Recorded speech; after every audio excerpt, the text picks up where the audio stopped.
welcome to episode 32 of the movie Lighthouse, shining a light through the fog of film. My name's James. I'm Laurie. And I'm Wyndham. And we've all got a sense of deja vu. We do.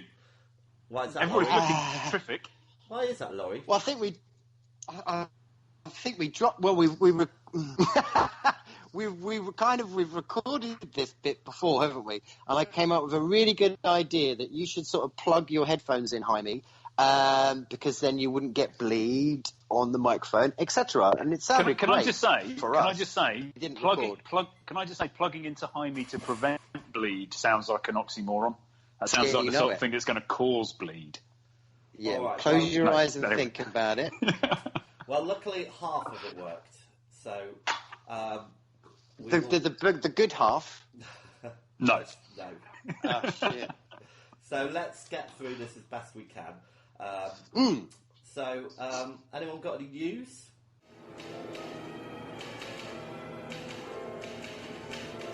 Hi, hon. How's it going? Oh, I can't remember what I said about that. I think you did have something, right? Well, I didn't have you? something about this film, Corona Zombies, which they've made, about the coronavirus, which I think is pretty bad taste, really. But Oh, come on. It's fine. is it though? Oh, yeah, well, I couldn't give a It's shit to people watch going it. around zombies with face masks. That's the only difference. Yeah.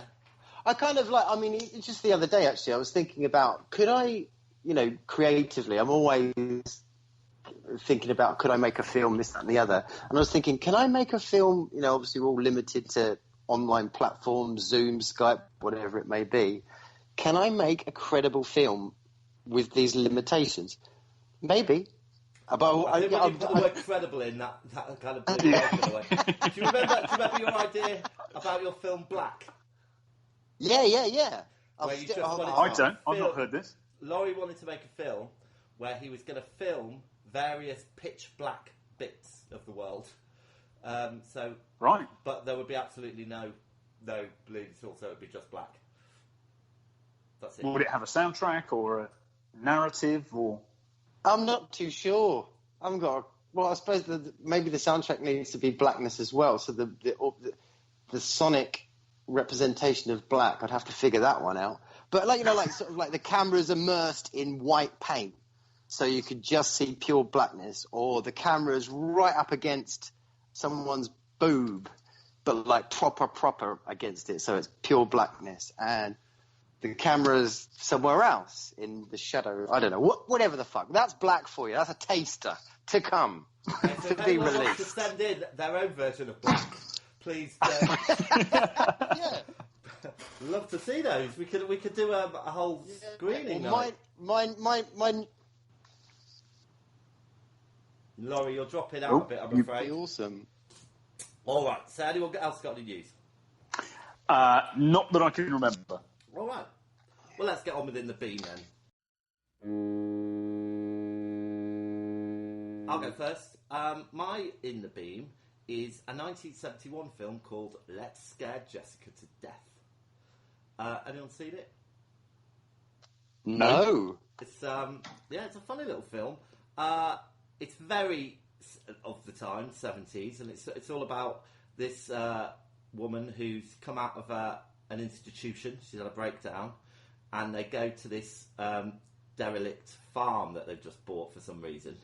Her and her husband and their mate, and there's a woman squatting in there who looks a little bit suspicious, and then there's all these weird things going on. There's someone in the lake, and everyone thinks she's mad, basically. But is she? Is she? Yeah. And look, this very early on, they go into the attic, and there's an old picture of the family and of the girl that drowned in the lake. Yeah. And this girl that drowned in the lake is clearly the squatter who's been living in this house with them. Yet no one seems to say, "Gosh, that's you." Is she wearing glasses in the picture, she's and not in real life? No, not at all. I mean, she does piece it together about 40 minutes later, but it's like, hello. But yeah, it's quite good. So that's my recommendation. There you are. Let's scare Jessica to death. That's what it says on the tin. Or does it? Oh. Is it? Was it? My beam is... I'm going to go for Snake Eyes. So Brian De Palma's... bear me 1 minute. When did it come out? 1990-something. 1998. Was it late as that? Blimey.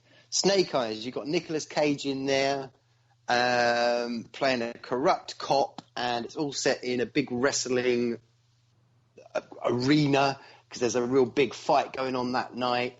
And there's, what's it called? The Secretary of Defense is actually going to the fight, but there's this big conspiracy where he's going to be assassinated at the wrestling match. And this corrupt cop that you've got Nicolas Cage playing obviously witnesses the assassination, then starts sort of figuring it all out. So it's all contained in the wrestling arena, as it were. But Brian De Palma using his kind of sort of tricks with split screen, editing, so different perspectives, different characters that you meet along the way as it unfolds. Really good fun. Snake Eyes. So my In the Beam is actually not a film. It is, I think it's about a 6-part series called Devs. It's on the BBC, and it is written by our man Alex Garland of Ex Machina and Annihilation fame, 28 Days Later. And it basically is kind of set in a contemporary but slightly altered universe. It's based around a massive global tech company based just outside San Francisco. Oh, that sounds familiar. Called Amaya.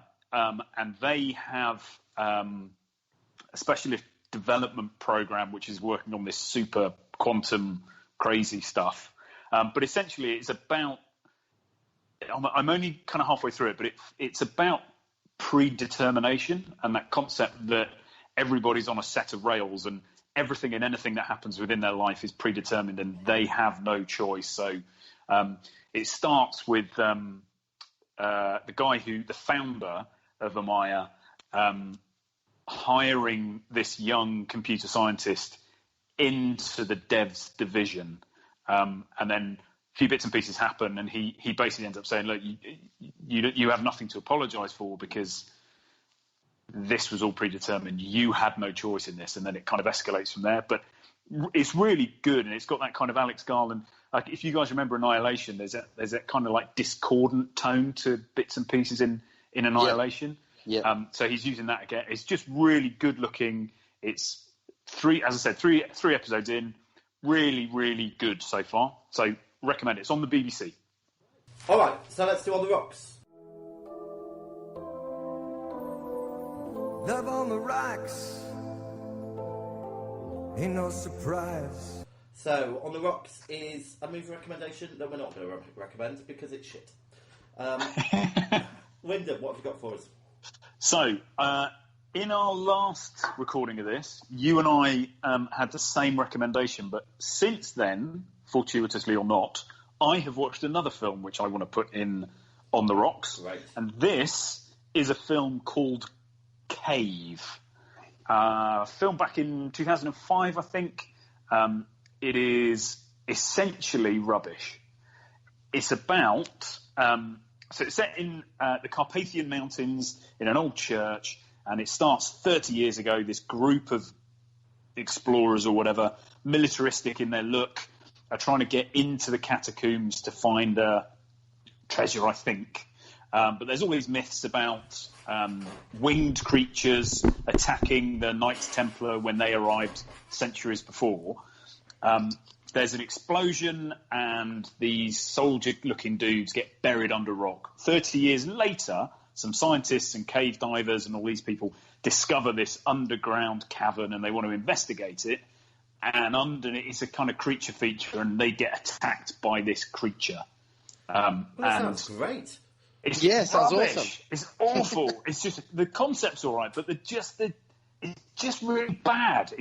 None of the escalation of fear or drama is really done very well. Essentially, they discover that there are these parasites underground, and it's just a load of rubbish because the parasite infects the people and people become these Beasties, and it's like Where did you watch it? step along the way. So this was on Amazon Prime. I might go check it out. Yeah, you get on that, son. I would recommend it. Can I serve up my sack of shit? Yeah. Yeah, so it's Yesterday. Danny Boyle, I think, was the director. Richard Curtis was the screenwriter. And, yeah, it's kind of what-if movie. And it's basically what if you woke up one day and the Beatles never existed, but you remembered them, but no one else did. So you've kind of got this guy played by Himesh Patel. It's not a very successful musician, so he's just like busking this, that, and the other, and the only people that really ever go to his gigs are just his mates, this, that, and the other. And there's this kind of worldwide, global blackout, and at that time the blackout happens, he gets hit by a bus, and when he wakes up, lo and behold, no one knows who the Beatles are. So what does he do? He starts sort of pretending he's written the songs. So first of all, we start singing Yesterday. I think you were explaining it, because Yesterday is what it was like one of the films that everybody went to see. Well, there you go. It's very, very true. It's very, very true. So, albeit the performances are quite good, Himesh Patel's good, and then you've got Lily James in it. I wasn't offended by it. I thought it was all right. It's just what it no, was. I thought it was offensive. I thought it was rubbish, and it's just really depressing. It's just crap. It's really shit. And there's an awful scene in it as well, where he meets someone, and it's just pants. Anyway, there you go, Yesterday. Oh dear. All right, and I'm going to stick with my original, which was the remake of Child's Play, which is just rubbish. I didn't even get through. Oh God. Yeah. It is terrible. Yeah, they changed the concept, so instead of it being a possessed doll, it's now a computer malfunction from an unhappy employee who he fucks up the toy and then jumps out the window. It's like, there you go, job done.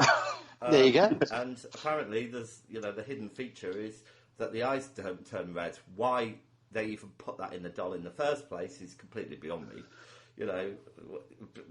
Odd. It really, because I saw it as well, and it really reminded me of that Simpsons episode where Lisa Simpson makes seals for old people, toy seals, AI seals, and they've got a good and an evil setting. And they start attacking everybody, and somebody turns up and goes, you know what the problem is? These have been set to evil. It's essentially that. It's fucking and that's what stupid. it is. That's what it is. And also, I mean, I stopped. There was a bit in it. I think he'd attacked the cat or something, and it's like, and the boy, he's quite old anyway. It's like at that point, you get rid of the fucking thing. You really would. And seeing as though it's just a computer malfunction and not possessed, I imagine it's quite easy to destroy it. Smash its head in or something. Anyway, never mind. All right. So, new feature time. So we're just going to do this during the coronavirus, so I hope it doesn't last much longer. This feature is called Wise by Name, What the Fuck by Nature, or The People vs. Laurie Wise. It's the end of the world as we know it. It's the end of the world as we know it. It's the end of the world as we know it. As we all know, every successful threesome relies on each participant bringing something fresh that the other two can't. James brings the concept, the control and scathing wit. Wyndham brings a lack of movie knowledge, a woke attitude, and deliberately mishearing for comedic effect. But our tricycle requires 3 wheels. And for that, we have the inimitable Laurie. Welcome to our new feature. Wise by name, what the fuck by nature. So, Laurie, you're going to take us on a stroll on your cinematic synapses. And you're going to give us a film, basically, that we haven't seen for us to rip the shit out of. So, yeah, likely going to be the latter, isn't it, really? But, I mean, I've been harangued into this, all right? So these guys pressed me into this. And I'm not hell-bent on ripping the shit out of it. I look back at some of your choices that we've covered, and I genuinely am delighted they entered my life. There is no way I would have watched them otherwise. I'm thinking things like House. I'm thinking Phantom of the Paradise. There is no way I would have watched them. Yeah, good point. But they are belting films. Yeah, they still are brilliant films. All right then. Well, if you both have had your jabs, are you ready to probe me? Yeah, go for it. Yeah. Let's go. Right. So, well, I think we need some sort of sound effect here, like a big squeak or something. We'll paint Like the snap of a glove. both because I have to entering then my fucking mind. trawl through the internet to find this shit. Just tell us the damn film. Will that do? Brilliant. Right, welcome in, son. Don't touch anything. There's some stuff over there. All right, so what I'll give you... It better be the same fucking film because I paid for it. Well, there we are then. So you got yourself... I'm just going to dust it off. The Carnival of Souls. So you've got Herbie, 1962... creepy, strange, kind of weird film. Apparently, it's been heralded by some people as one of the most influential films of the 60s. Big influencer for George A. Romero, big influencer to David Lynch. It's a very, very, very low-budget film. So Herc, him and his mates basically made it. There's only one real actor in it, who's the main kind of actress who plays a church organist. Something happens to her. It's a very strange film, great sound to it. So, yeah, there you are. Hope you enjoy it. You may not, but there you go. Carnival of Souls. Thank you. All right. Excellent. Well, my dad is a church organist, so I'm sure I'll have some affinity with it. There you go, son. Brilliant. Yeah. Nice. All right, so... Now get out of me. Let's move on to the future. We are in 1984.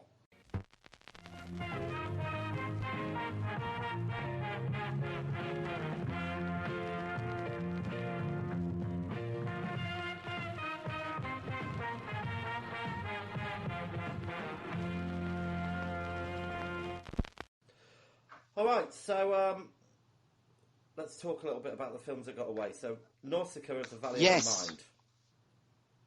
Valley of the Mind. Oh, sorry, Nausicaa, Valley of the Wind. Valley of the Wind.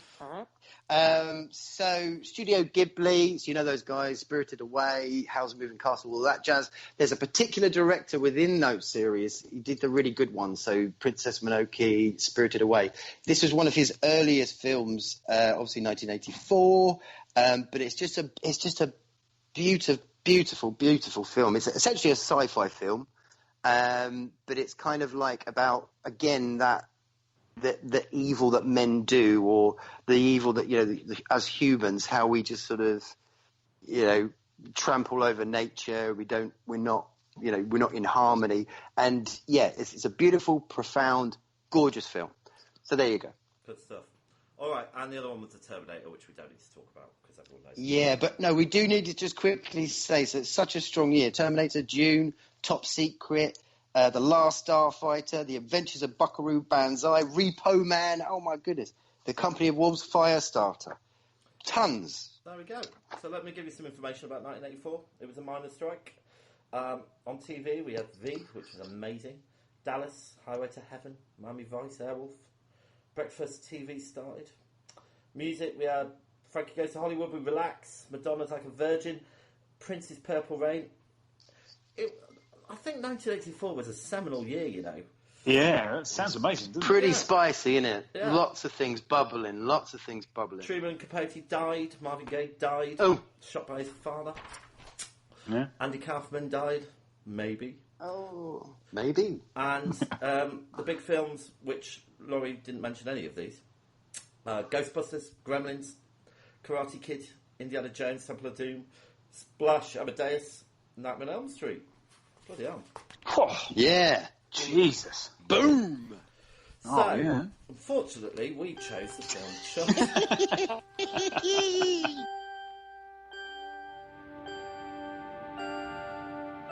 Beneath the city of New York are living catacombs, an endless maze of subterranean tunnels, unfit for anything human, unauthorized for anything experimental, Hold it! There's something moving up ahead in the tunnel. and unlikely to bring anyone down there. So, God's Yeah. sake. The idea of having to talk about this again is driving me mad. So can we just keep this bit short because it's a shit film. Absolutely appalling. Stop it! It's directed by Douglas Cheek. Screenplay Pamela Hall. Novel Shepard Abbott. Music Martin Cooper. Had a budget of 1.25 million, and for some crazy reason, it made 4.7 million worldwide. I'm not even going to mention the actors because they're all fucking awful. So, guys, talk about this film because I don't want to. Right, I'll give you a quick synopsis. All right, so we're in New York. We're in New York, right? And then basically people are starting to go missing. Primarily sort of the homeless because they're like kind of living in the underground sewers or the tube station, stuff like that. And transpires that there's these things living in the sewers called CHUDs. We're going to go for CHUDs that are kind of nicking people and killing them. And it's because there's this toxic waste down there that's been left by the man, the man, as it were. And that has brought about these CHUDs nicking people. And you've got a cop called Bosch who's looking into it, because actually one of these missing people is his wife. And he comes across this guy, AJ, who runs like a soup kitchen for the homeless, who's very aware that people are missing. And then together they start to uncover this sort of cover-up. And they expose it. But as that's going on, things sort of escalate within New York where more and more people are being killed. And that's your CHUD for you. That is. Did you see it before, James Laurie? is literally saying nothing. He's Right, so it's starring there's quite an ensemble, really, because essentially what you've got with CHUD is you don't really see it. It's a kind of a monster movie, but you don't really see the monster at all. You just got lots of actors talking with each other in clunky scenes. So there's a lot of acting. So you've got John Hurd that plays this miserable bastard called George, who's like a photographer.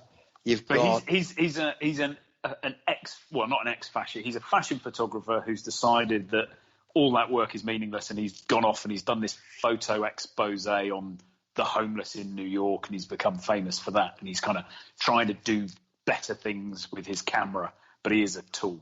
He's a twat. Oh, so that's your John Hurd right there that we know from Home Alone. And then you got Daniel Stern, who's like this AJ guy, Reverend AJ, whatever his face is, and he's running the soup kitchen for the homeless. And he obviously get pulled into it because he's trying to find, sort of discover what's going on. Yeah, there you go. She's got a little bubba on the way in this. And yeah. What was the point of that, by the way? There's many... hold on. What was the point of that storyline? Well, so actually, there's a couple of bits here that. So I don't think this is a very good film. I don't think it does a very good job of keeping you on the edge of your seat. As Laurie said, you don't really get to see very much of the creatures.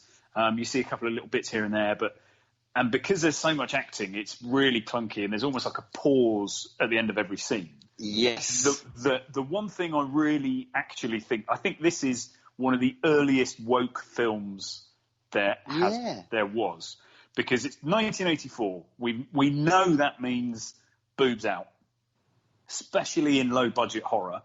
There is a scene in this where Lauren is in the shower, ample opportunity to go for a bit of boobage or a bit of bum, and they don't take it. They absolutely, it's just on her face. Yeah. So it's like, wow, this is a bit weird. And with the pregnancy bit, John Hurd, the photographer guy, she's trying to figure out how he feels about it, and he just says, it's up to you. This is your body. This is your baby.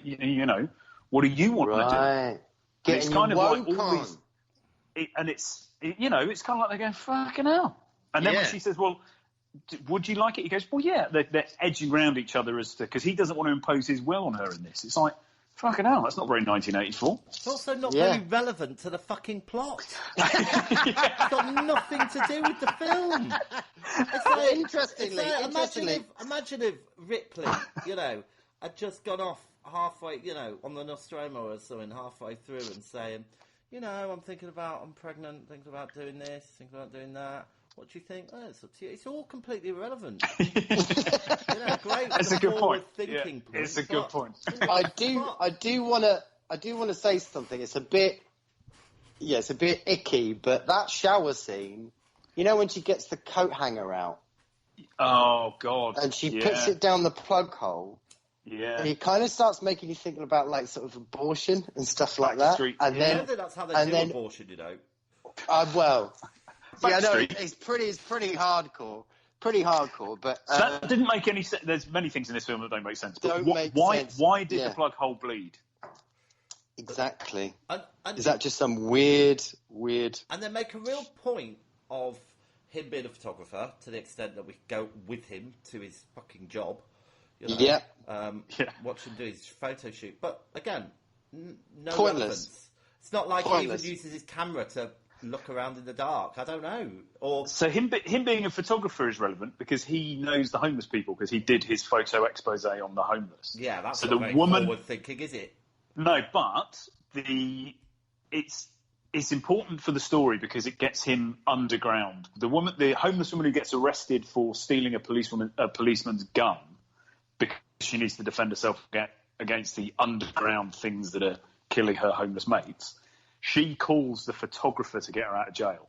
And she only does that because he's a photographer and he did the expose. Yeah. The fashion stuff is pointless. Yeah, let's be honest though. Let's say that basically George is kind of the weakest link in all of this. The real dudes that I kind of liked and attached to were Bosch and AJ, and they're the ones that kind of like really moving things on and discovering what's actually happening, which is relevant, I suppose, to this crap. Can I just say? Can you all remember the last film we reviewed, which had a storyline of nuclear waste being mistreated? Was that Return of the Living Dead 2? Yeah. Which again, awful film. It doesn't seem like a good foundation for films, does it? It doesn't. Although, the Children you of got Return of the Living Cross, Dead. That's great. Children of Raven's Cross is a great version. It's about there's an explosion in this weird, factory, and it gets this load of weird cloud, and a bus goes through it, and all the children come out with black fingernails, and they can melt people's faces. That's a film. Very hard to find, actually. And then obviously the Return of the Living Dead is a cracker. That's a belter, that one. Yeah. But I mean, also things as well that this film kind of reminds you of, like Alligator. Great film. As far as I can remember, it's been a very long time since I've seen it, but Alligator, you do see the monster, that kind of thing. It reminded me a little bit of Basket Case and Q the Winged Serpent, I suppose, because they're But it didn't. New The York problem thing. is, Cloverfield a little bit. I don't think the characters were likeable. No. I'm all for like some schlock gore, film. Certainly these early 80s ones. But they've usually got very, weak stereotypical characterizations, but they're kind of likeable. And there's always something endearing about. Drained from this. Yeah, agreed. The setting. It's just too much acting, isn't it? It's just too much talking, and like you say, the editing is all like the scenes go on too long at the end. It's just stop. Yeah. So it's not over fun, but there are there's something about it that I do like. I think it's the New York stuff, just seeing those scenes of New York and the soundtrack, the music, David A. Hughes. I really, really like the soundtrack to New this. York. Look, the same year Ghostbusters came out. Yeah? That made New York look amazing. Yeah? Yeah, and they were clever enough Yeah. They showed the man, didn't they? They had the mayor shutting them down. But that scene was about 5 minutes in Ghostbusters, Yeah. Everything went to pot and stuff. Whereas this, it just seemed to drag on and on. Yeah. In the office, and then there was somewhere else, and then there was somewhere else, and then they went into a whole description about putting on the equipment. We don't want to know. Yeah. Especially when AJ and George, is it George? Whoever goes into the AJ and Bosch go into the mayor's office, and it's almost like a 10-minute. Okay, I just want to formally say, yes, no, you can't do what you want to do. We're not going to investigate. Oh, but we found this stuff down in the sewers. Yeah, that's all part of the process, says the man, Wilson. And then I can't remember why they suddenly flip from being there was no, denying it to to going, okay, you're right, there is some problems. but it's all under control. So It was like it's rubbish. Yeah, I think he so- had his file on his table or something. Oh, He yeah. said CHUD. And what does CHUD stand for again? It's So initially, it's Yeah. it's supposed to reference these beasties as cannibalistic humanoid underground dwellers, yeah. but that isn't really what it means, is it? Because what it actually means is it's a government-backed project to get rid of hazardous waste, and it's the Contamination Hazard Urban Disposal. They Now, are. that is a... Which do you reckon they started with? They started with the word chud. And then Yeah, wrote Yes. backwards. Meaning what? Exactly. Meaning Not a what? clue. They did that thing where they came up with a word and thought, right, what can we put into it? What can we put into it? Exactly right. That's exactly what this film is. And again, and they look, put just to so much bump around it. Just to reference another film, Aliens, yeah? Is it Burke? It's either Burke in Aliens. Yeah. Yes. Now- Yes, he is. He's being deceitful, yeah? But he gets exposed to the group, and then he gets his comeuppance. You know, and he's a great character. You know, he's... Well, Wilson gets his comeuppance, the man, in CHUD. Yeah, I didn't care by that point. He drives one of the wheels of the van that he's driving falls into an open manhole cover, and the van explodes. Oh, it was shoddy workmanship back in the 80s. Oh, yeah. But the thing with the best thing about this film is it makes you think of all the other great films that you should be spending your time watching, as opposed to this film. But Best certainly thing about this film is the music, I think. Yeah, the music did nothing Yeah. for me, really. it didn't really for me. It's an early intro to John Goodman. It's an early Yes. thing for him on his resume. It does a good impression of having four weirdos stood around a massive pile of luminous vomit, which obviously is the chuds around Ooh. around They're praying the to the waste. toxic waste, aren't they? Yeah. Yeah, and it transpires that it's the toxic waste is transforming homeless people into these chuds, right? Yeah, that's right. But yeah, they- but they 'cause don't that one touch on homeless that. dude, yeah. That one homeless dude that gets bitten in the leg that you see quite early on. That's quite a nice effect, actually. When you look at that leg, it's like, whoa, that's quite well done. And then, he's kind of sort of turning into a chud, I suppose. But his eyes have gone weird, his teeth have gone sharp. So I suppose that's where these chuds come from. Ah, But there's no You don't there's see- yeah, no you don't follow that conclusion at the through. end. There's no conclusion at the end, and there's No. there's no investigating of anything either. There's just random shit happens for no reason. So the shower scene, she gets out the shower and there's a chud has decided to, and we don't know why they've suddenly decided to come up to the surface. But anyway, this chud breaks into the flat and then breaks into the shit, ends up in the dark room, breaks through the wall, and then randomly its head and its neck start growing away from its body.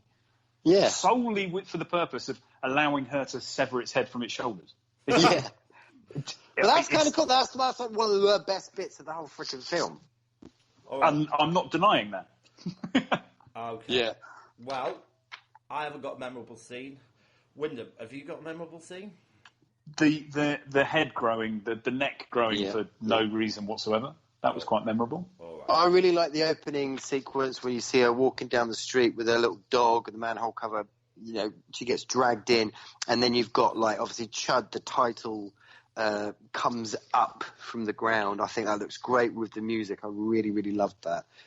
Maybe you could use it in black. What an idea! It's Right, it's worth saying that actually there is CHUD 2, but it's completely unrelated to this. It's kind of a zombie comedy film. So there you go. Can't wait to review that fucker.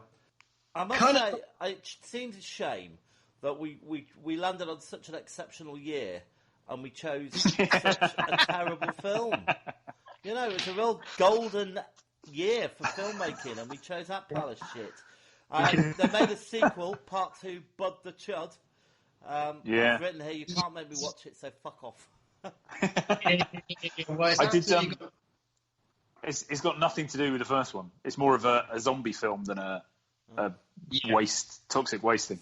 The thing, there are so many bits in this that you kind of go, that's an odd thing to be so persistent with. So the idea of sending the police guys down with flamethrowers in the first instance, I thought, well, that's a decision you've taken. Wilson, for some reason, is hell-bent on flooding the sewers of the city with gas. Yeah, only a little bit of the sewers, only a little bit. One of the most volatile substances. He's hell-bent. Right, instead of just lots of men with guns, let's just flood the place with gas, because then we'll be good. That won't blow up the neighbourhood. Just so weird. And, Laurie, to your point, when you're saying you don't really see anything, the bit that you do see, I think it's George or the soup kitchen dude is creeping around, and you see these 4 chuds around what looks like a piece of luminous children's toy vomit. That's supposed to be the toxic waste. Yeah. It's supposed to be praying the toxic waste. Oh dear. And it's just and there's a bit when you do see a reflection in the helmet of one of the underground guys. That's like your first look at one of these chuds. And exactly to your point, Laurie, they go, what is that? Is that what? What is that? Yeah, it's rubbish. All right. Yes. Any memorable lines? I've got. What? Are you crazy? Nothing can possibly survive in there. Which is a bit of a shit line, really. I don't even know why I wrote it down. That's the best I got. So there's the they're not really that memorable, but there is the slightly crazy guy in the soup kitchen who's constantly saying they have the power to shut the sky. Which is a bit weird. All right. Well, I know. One other line. Sorry. So Bosch's wife and dog get taken. What feels like a very long time later, but that's just because of the pace of the film. They discover the body, and his reaction is he just goes to a bar, sits there with a couple of random cops, and he's talking about his wife, and he says, she'd be staying up half the night, studying. And it's just the inflection he uses on studying is like he doesn't believe it. It's just so weird. Doesn't like studiers. Let's score it. Oh, I've got a couple of interesting little facts, tidbits. Well, I say interesting, could be tenuous. So the designer that did the Chuds, that artist as it were, he's the same guy who did Heath Ledger's makeup in the Joker. He designed Heath Ledger's look as the Joker. Sorry, in whatever it's called, The Dark Knight. Yeah. It was obviously low budget, if you hadn't kind of guessed, 1.5 million. And a lot of the actors, albeit they did a hell of a lot of acting in this film, a lot of them didn't get their money, as it were. Really? Yes. Really? Why not? I'm not too sure. Oh, that doesn't sound fair. Yeah, maybe they didn't get the money that was agreed. Slightly less or whatever. And Fact. yeah, that's about it. Yeah. There are two other things I'd quickly like to say though. So the chud that comes out of the basement in the building that the woman is living in breaks into her apartment. Yes. Somehow she lures it into the dark room. Yes. It breaks out of the wall. She throws some chemicals in its face, or maybe that's the other way around. And then for no discernible reason, its head and neck starts growing. Yeah. Presumably just so she can cut its head off. That's a bit weird. Which she does. And then there is no conclusion to the film. No. Are the Chuds dead? I mean, Nothing the van happens. drives along. We get, who is it? Is it AJ shoots Wilson, and Wilson's driving the van that's going to run him over. And then because he gets shot, one of the wheels of the van goes into an open man cover, and the van explodes. Yeah. All right, enough. I'm drawing a line. Enough. Film. Right. Oh, one other thing. Oh my god. When I was trying to find something of even remotely interesting to say about it, and everything starts with Jordan Peele is a big fan of this film, and there's a VHS copy of it in the beginning of Us. But it's the only thing of any interest anybody can think of, because it is at the beginning of absolutely anything that's said or written about this film. And they link Jordan Peele to Us with the idea of the underground dwellers and all that kind of stuff, and Hands Across America and things. So. All right, Laurie, performances. It is lovable. They some of them are acting desperately. 7. Win. Well, 4. 4 from me. Effects. Win. 5. 5 for me. 6. Plot. 4 for me. Laurie. 6. 4. Rewatch factor. Laurie. Weirdly, 5. Oh my God. Bloody hell. 0. And 0 for me. Direction. Win. 4. 4 for me. Gosh, we're on a par We today. are. Laurie. Direction. Oh, some awful. 2. Okay. Cinematography. Wyndham. 3. 2. New York looks good. 4. Okay. Sound and music. 2 for me. Laurie. 8. Jesus. Yeah. 4. Originality. Laurie. 5. I wanted to say actually, around this time of year, around this time, there was quite a few toxic waste The Toxic things going on, wasn't Avenger it? and stuff. Yeah, it was all the video nasty stuff, wasn't it? Return of the Living Dead and all that. But anyway, yeah, 5. 4. And 1 for me. Enjoyability. Wyndham. 2. 1. 5. And life-changing past or present. Laurie. Is there anything that it's made me think of? No, 0. Sorry. Yeah, 0. 0. Okay, so that's 23 for me. 30 from me.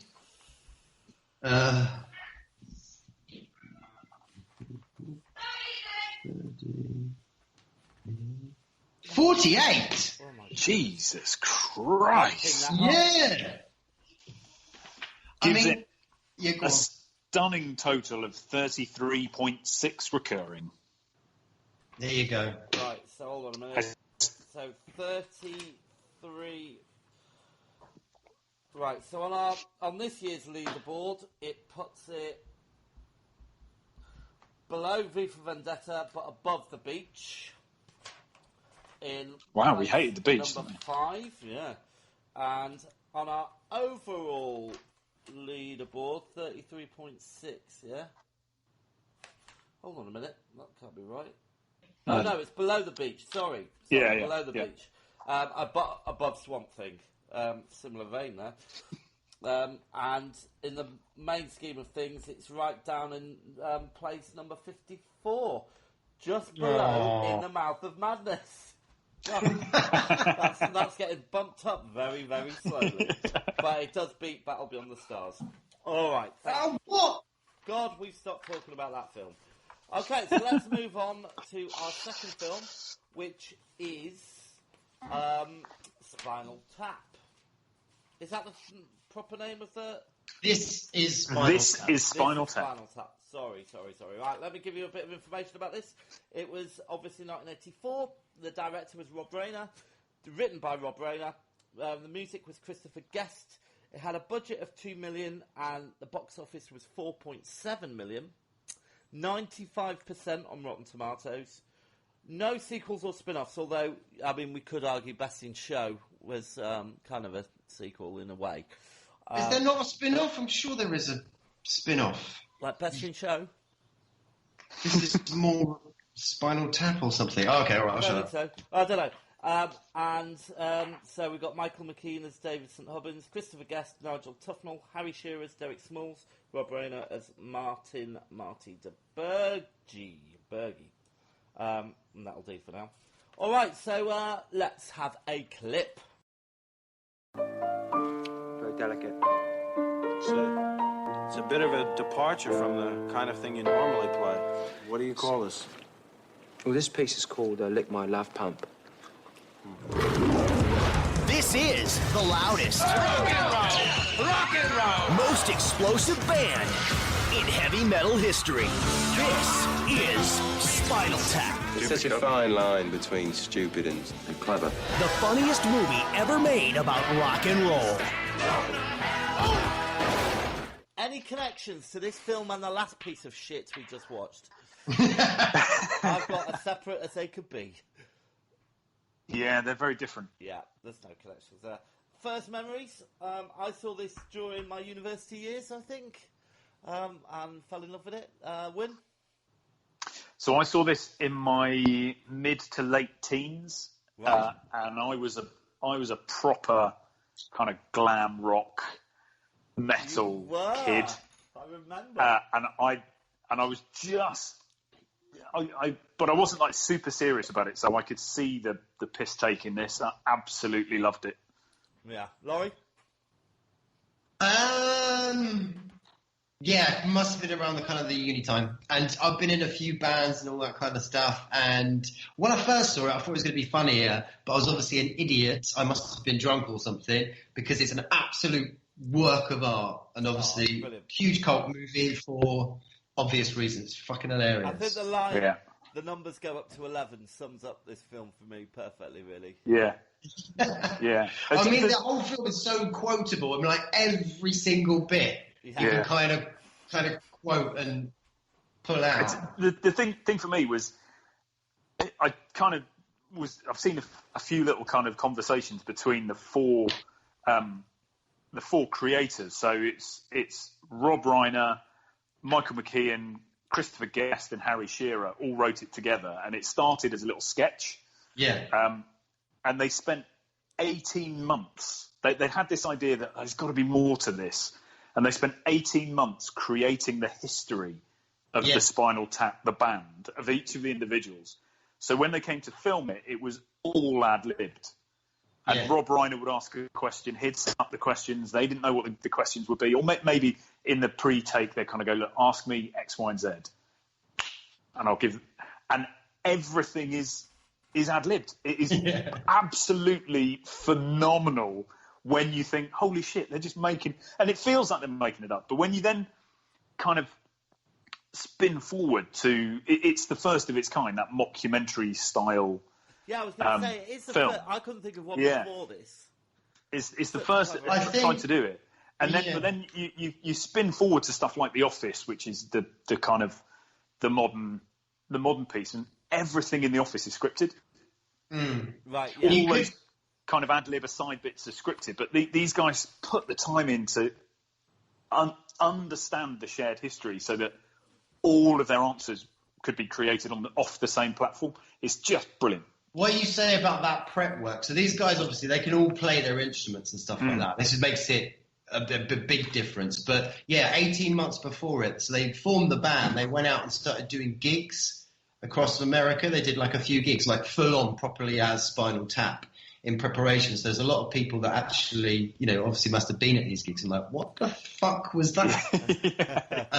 But some people probably really got into it as well. Some people probably freaking loved it. But when you look at the songs they're singing, so like I said, I was a bit of a glam rock fan. Yeah. And if you take a band like White Snake, for example, this is a band who had a song called "Slide It In." And they're being serious. This is them kind of going, yeah, man. Well, let's think of a really cool. Slide it in right to the top. And then you've got these guys coming up with, it's a beautiful little, it's D minor, the saddest of all the chords. Yeah, it's beautiful. Oh, yeah, what do you call that? Lick My Love Pump. I've got it, it's a mix of Mozart and Bach. Kind of Mark. It's brilliant, and it gets better with age, I think.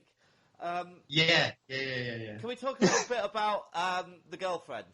Who are just, again, I think is inspired. Janine. Yeah, and just her journey when she starts managing the band, and just from everything from what she's wearing to what she's saying to what happens to where they end up, doing it with a puppet show and all that. Which you build above Spinal Tap. I did tell them to say Spinal Tap and puppet show. And they've got the same haircut. Yeah. Well, I guess anyone who hasn't seen it, the story is Spinal Tap are launching their 17th album. It's called Smell the Glove. Smell the Glove.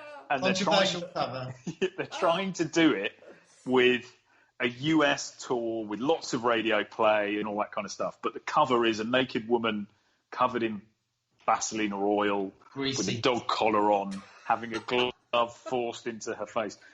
But I was watching all of this, and it suddenly occurred to me that the replacement album cover, so they get rid of the picture and they just come back with a black album. And what is one of Metallica's most famous albums? You might not know. The Black Album. It's just black with a really subtly different black Metallica on it. They nicked it from Smell the Glove. Who knows? Oh, brilliant. Well, I mean, it's it's just hard such to talk about because it's just every scene is wonderful. Yeah. And you know, from the small inflections to the obvious, you know, one-liners and stuff, it's just great. I mean, the thing that I always remember is the bit where they're coming out of the pods. Yeah, from Rock and Roll Creation. Yeah.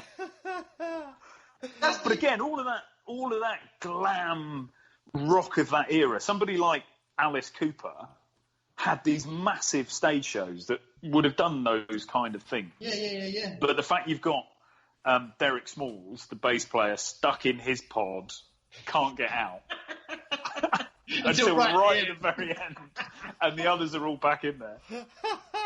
Absolutely. But equally, they kind of draw on, and I assume it was inspired by bands like Def Leppard and stuff like that. Sorry, Laurie, go for it. It was Black Sabbath. So apparently, there's two. Yeah, Black Sabbath. They had this one show where they had a huge Stonehenge.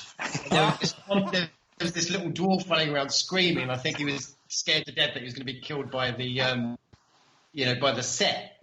And I think that played into their inspiration. And I think also as well, Martin Scorsese made a documentary about a rock band and their last big gig, as it were, called The Last Waltz. I can't remember the name of the band, but that came out in 1978. So that, and then just this craziness that these big bands are doing, I think, just fed into their ideas and stuff. You say this is one of the first times it's ever done. I think actually Eric Idle did the Ruttles, which is kind of a spoof on the Beatles, and then obviously, arguably, you got the Monkees, who weren't really they weren't really those people. They were kind of pretending to be those people. Well, and I think people would argue with that because they were a manufactured band. The TV show was obviously artificial, but the band was actually genuine. They're still going, you know, the Monkees.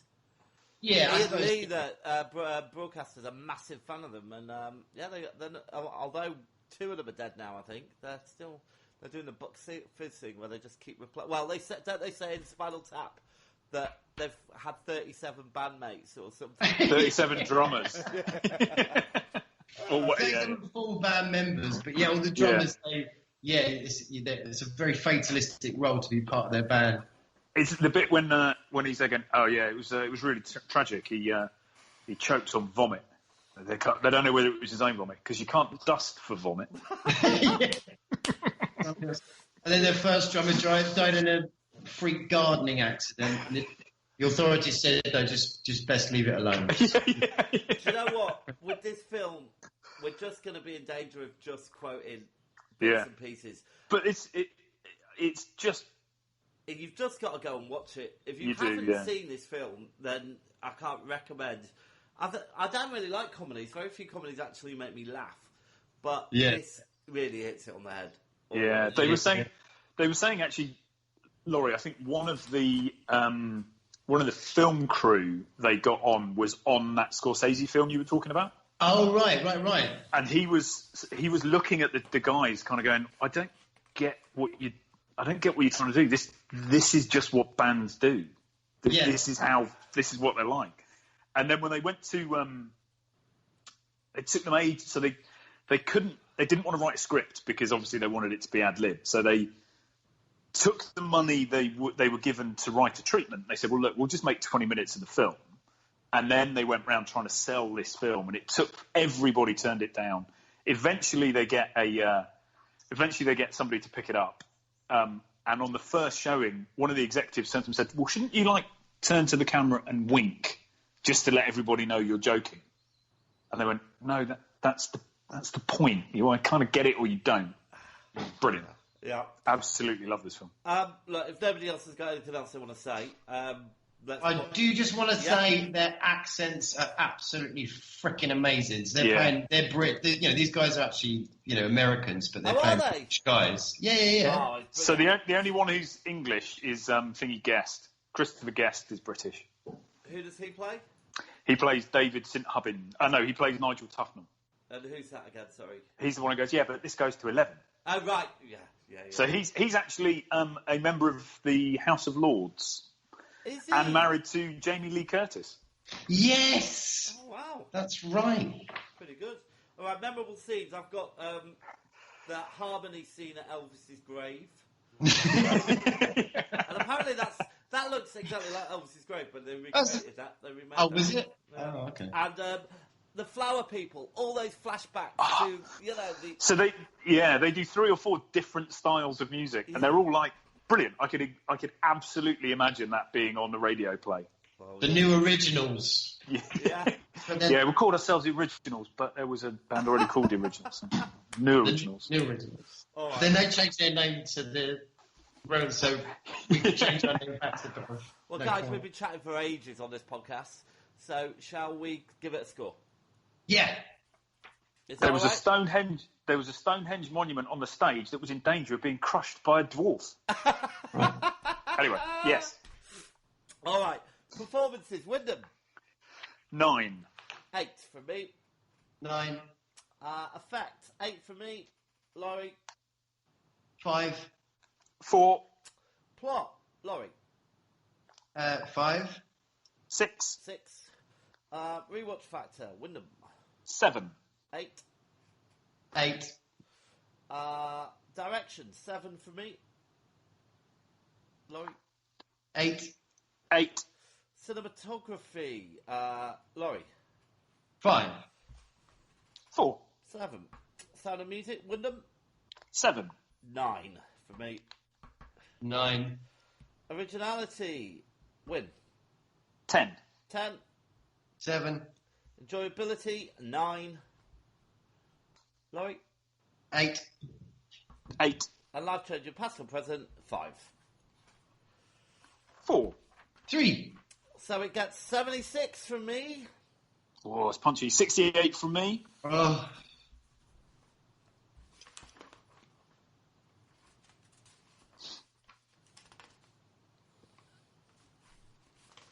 You really should do this beforehand, Laurie. 67. 67 gives us. Is that right? Hold on. We have a maths catastrophe. We do. Catastrophe. 70.3. 70.3. So on this year's leaderboard, that puts it just below Rec, but above V for Vendetta. And in the bigger scheme of things, it's number 17, just below Phantom of the Paradise. I'm glad those two are together. But above Helen's Lot. Yeah. Great. All right, guys, well done. So, whose turn is it to pick? Mine? Is it yours, Mindy? Yeah, I think it might be mine. So yeah, it is you. I am going to choose your ball for you, Wyndham. Okay, rummage hard. Yeah, just tell me Look when at to me. stop. Look at me. Stop. All right. And the number is... Could you see that? Oh, I'm not aiming at the camera. All the 2s, 22. Can you see that? Hey. Okay. And number 22 is... it's another year. Oh, well. 2007. Okay.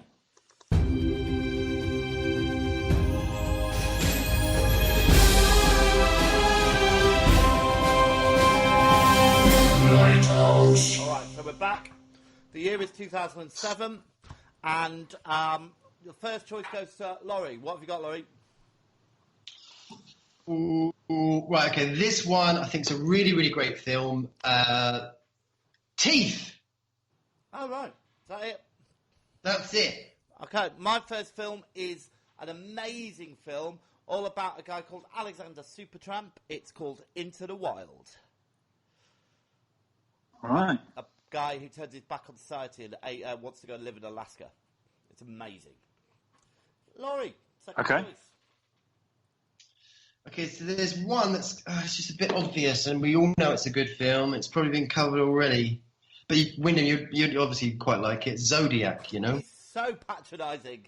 Oh, it's really good, but we All right, and my second choice is No Country for Old Men. No, okay. All right, so what are you going to choose, you loser? Well, neither of yours now. Oh. Teeth, really great. I think. You had your chance. Oh, and Zodiac. I stand by Zodiac now. So I'm going to go for two I haven't seen, which is Teeth. Yes. And Into the Wild. Yes. Ooh, I haven't seen that either, actually. Ah, it's brilliant. Okay. What about the teeth? Not seen it though. All right, guys, that's cool. it. It's been wonderful catching up with you. I'm going to go and make my dinner now, if that's all right. Yeah, why not? All right. And then you and I also need to watch Carnival of Souls. Oh no, yeah, I forgot about that. Don't forget that. Carnival of Souls. Yeah, I'm looking forward to that, and we're basically going to rip the shit out of it, Laurie. That's the point of this feature. So, can I, Laurie, you said Teeth, and what was the other one? Zodiac. Oh, yeah. All right, good stuff. Well, that's it. Take care, guys. See you all soon. Thanks, guys. Take care. Stay Good night. safe. What did you say? Stay Love you safe. loads.